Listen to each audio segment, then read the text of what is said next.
黄雀在后。不管谁是黄雀，我怎么说？跟个定了。之前执法堂的账，看来只能由我。据说100万大山，小心！这叫烤肉，当然要有所准备了。吃肉的吗？这么低级的系统。 Halo guys, balik lagi bersama Mimin from Zero. Di video kali ini Mimin bakalan kembali melanjutkan alur cerita Donghua berjudul My Sectarian Members Are Spies bagian 49 ya. Seperti biasa sebelum masuk ke rekap ceritanya, buat kalian yang menonton video ini tapi belum subscribe, tolong di subscribe dulu ya guys. Dan jangan lupa nyalain lonceng biar nggak ketinggalan update terbaru dari channel From Zero. Playlist untuk Donghua ini juga udah tersedia bagi kalian yang baru aja bergabung dan belum nonton episode sebelumnya ya. Ya udah deh, gak usah berlama-lama lagi, langsung saja kita ke rekap ceritanya guys.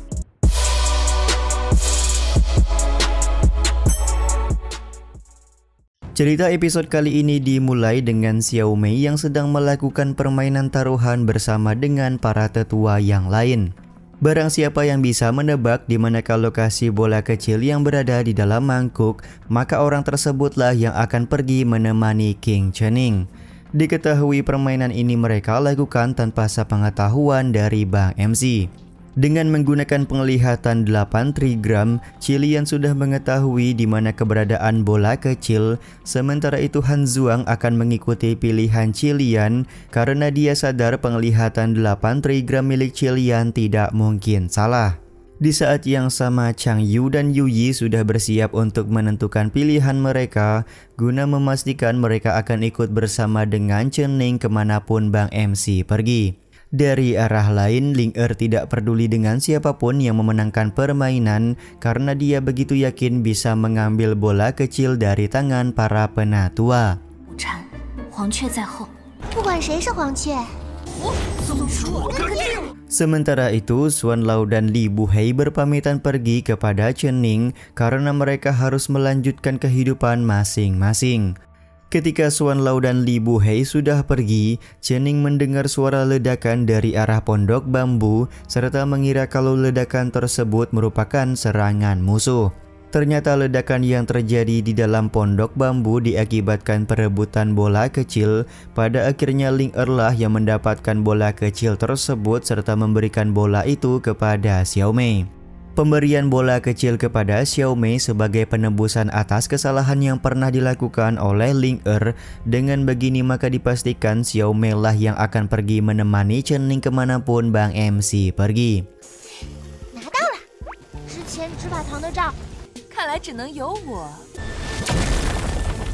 Beberapa saat kemudian Chen Ning sudah datang dan menemukan bahwa para penatua sedang melakukan kegiatan normal seperti biasanya. Xiao Mei kemudian memberikan alasan burung elang emas sudah berbuat nakal yang menyebabkan pondok bambu tempat mereka tinggal harus hancur lebur. Jiangsu pun membuat asumsi sepertinya ada sesuatu yang janggal dan ada yang sedang disembunyikan oleh para penatua di hadapan Chen Ning. Tapi di sini Chen Ning meminta Jiangsu untuk tenang karena selama Bang MC berada di tempat ini maka semua penatua akan mengikutinya. 看他们一脸心虚的模样。 他们在外锻炼自己，定会跟着我一起行动。 Beberapa saat kemudian, Chen Ning bertanya kenapa hanya Xiao Mei seorang yang pergi menemaninya untuk berkeliling. Xiao Mei meminta Chen Ning untuk melupakan penatua yang lain, serta dia juga langsung menyajikan teh yang dibuat dengan resep yang pernah diberikan oleh Bang MC kepada Xiao Mei. Ketika hendak meminum teh, Xiao Mei berkata kalau dia cukup khawatir dengan kesehatan Chen Ning yang selalu menjalani aktivitas sebagai ketua sekte. Sebaiknya mereka berdua menghabiskan waktu untuk bersantai di tepi danau. Terjadi momen wadidau di mana Xiao Mei salah paham dan mengira kalau Chen Ning mau menghabiskan waktu selama 2 hari dengannya, padahal sebenarnya Chen Ning ingin menanyakan pendapat dari penatua lain. Benar saja para penatua yang lain ternyata tidak berdiam diri di pondok bambu, melainkan mereka sedang mengawasi Chen Ning yang sedang bersama dengan Xiao Mei. 还不快快点！肯定有猫腻。Beberapa saat kemudian langit menjadi gelap dan terjadi sebuah penyerangan kepada King Chening. Ternyata tempat yang dilewati oleh Bang MC merupakan tempat yang biasa terjadi fenomena tidak normal. Diketahui gunung-gunung yang berada di tempat ini dilindungi oleh kekuatan alam yang terasingkan dari dunia luar. Saking kuatnya kekuatan alam ini bahkan sampai-sampai berhasil memisahkan King Chening dengan para penatua. 据说百万大山，小心！ Singkat cerita, ketika Chening sudah terbangun, dia saat ini sedang berada di dalam sebuah gua. Jiangsu juga tidak bisa memastikan saat ini mereka sedang berada di mana karena badai formasi fenomena alam berhasil memutuskan sinyal. Dari arah lain ada seorang gadis kecil bernama Awu yang merupakan gadis penunggu dari gua tempat Chening berada. Awu langsung melakukan serangan kepada Chening yang merupakan orang asing di tempat ini. Ketika Jiangsu ingin memberikan bantuan untuk melawan Awu, Chening memintanya untuk berhenti karena dia melihat Awu sebenarnya tidak bermaksud jahat. Benar saja, Awu sama sekali tidak melakukan serangan kepada Chening, dan setelah Jiangsu melakukan analisa, dia menemukan bahwa Awu adalah manusia biasa namun mempunyai otak yang masih primitif. Sistem kemudian muncul untuk meminta Chening mendapatkan kepercayaan dari Awu. Tidak butuh waktu lama, Awu kemudian mendekat dan mempercayai Chening yang membuat misi yang diberikan oleh sistem langsung selesai. Chening mendapatkan hadiah berupa kenaikan kultivasi serta sebuah kitab yang di dalamnya terdapat teknik penyembuhan energi suci. Bang MC kemudian membuat asumsi kalau Awu sudah mempercayainya sebagai tuan, jadi hal tersebutlah yang membuat Awu tidak menyerangnya. Tapi Jiangsu berkata bahwa sistem sudah membuat terjemahan yang menyebutkan kalau Awu sebenarnya menganggap Chening sebagai hewan peliharaan. Sementara itu di Pondok Bambu, Ling Er tampak sedang bermimpi memakan kue yang diberikan oleh Chening. Beberapa saat kemudian King Chening sedang melihat Awu bermain di halaman depan gua. Tampak Awu menikmati permainan dan mengajak Chening untuk bermain bersamanya. Jiangsu pun menjelaskan kepada Chening bahwa Awu sedang memperlakukan Chening sebagai hewan peliharaan, jadi Awu sangat menyukai jika Chening mau bermain bersamanya. Akan tetapi Chening menolak untuk menjadi hewan peliharaan dan lebih memilih untuk menjadi tuan bagi Awu. Sambil mengajak Awu berjalan-jalan, Bang MC membunuh monster ular serta menjadikan ular tersebut sebagai daging bakar. Siapa yang menyangka kalau Awu sangat menyukai daging bakar buatan Chening, tapi tiba-tiba saja Awu mengamuk karena dia melihat adanya kawanan kelinci yang mendatangi mereka.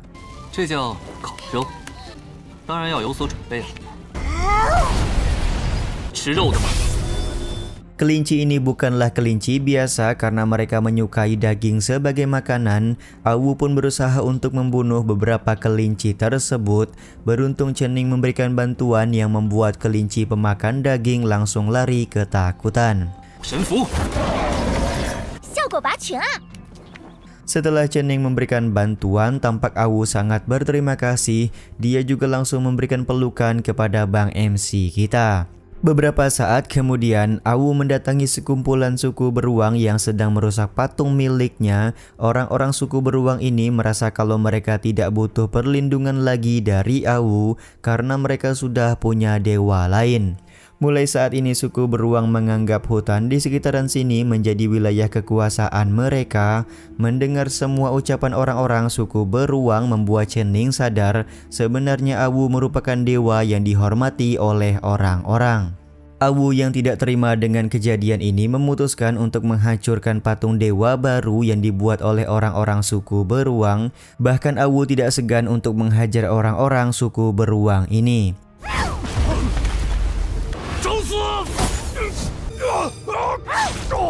Ketika Awu sedang melakukan pengejaran kepada suku beruang yang berusaha kabur, Jiangsu melakukan analisa kepada orang suku beruang yang sudah tidak berdaya.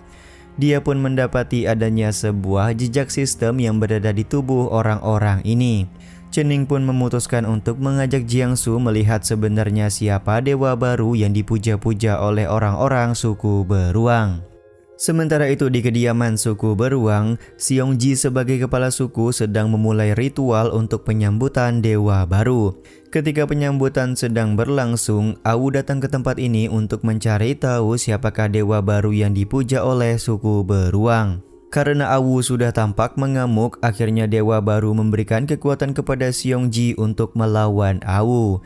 Dengan bantuan kekuatan ini, Xiongji berhasil memukul mundur Awu hingga dia kewalahan. Chening yang melihat hal ini meminta Awu untuk mundur karena dia sendiri yang akan menyelesaikan perlawanan dari Xiongji. Hanya dengan menggunakan satu jentikan jari saja, Chening berhasil mengalahkan Xiongji serta membuat kekuatan sistem yang diberikan oleh dewa baru kabur ketakutan. Ternyata kekuatan sistem yang diberikan kepada Xiongji merupakan sistem peliharaan Lin Xiaotian. Dan lebih membagongkannya lagi, Lin Xiaotian merupakan dewa baru yang dipuja oleh suku beruang. Lin Xiaotian langsung menangis terseduh-seduh karena akhirnya dia bisa bertemu dengan Chening. Dia pun kemudian menceritakan kenapa bisa sampai ke tempat ini dan kenapa bisa menjadi dewa bagi suku beruang. Sistem di tubuh Lin Xiaotian memberitahukan kepada Chening bahwa orang-orang suku beruang sebelumnya pernah ditanami oleh sebuah sistem, tapi kejadian tersebut sudah sangat lama serta jejaknya juga sudah samar-samar. Sistem Lin Xiaotian membuat asumsi kalau sistem yang pernah berada di tubuh orang-orang suku beruang sudah ada puluhan ribu tahun yang lalu. Tentu saja hal ini membuat Jiangsu heran karena harta karun rahasia Sekte Sunlong saja baru ada sekitar 1000 tahun yang lalu, tapi kenapa jauh sebelum itu sudah ada sebuah sistem yang lain? Chening pun merasa penasaran sebenarnya apa yang sudah terjadi puluhan ribu tahun yang lalu. Bang MC kemudian meminta Jiangsu untuk memindai Awu dengan lebih teliti untuk mengetahui lebih jauh. Setelah diteliti lebih jauh, Jiangsu menemukan bahwa Awu tidak memiliki jiwa ilahi sama sekali.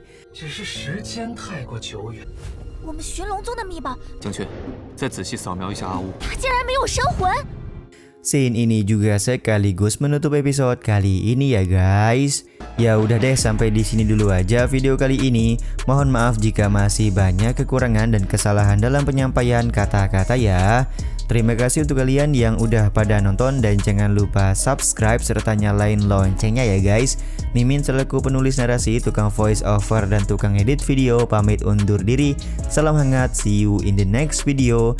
Bye bye guys, see you next week.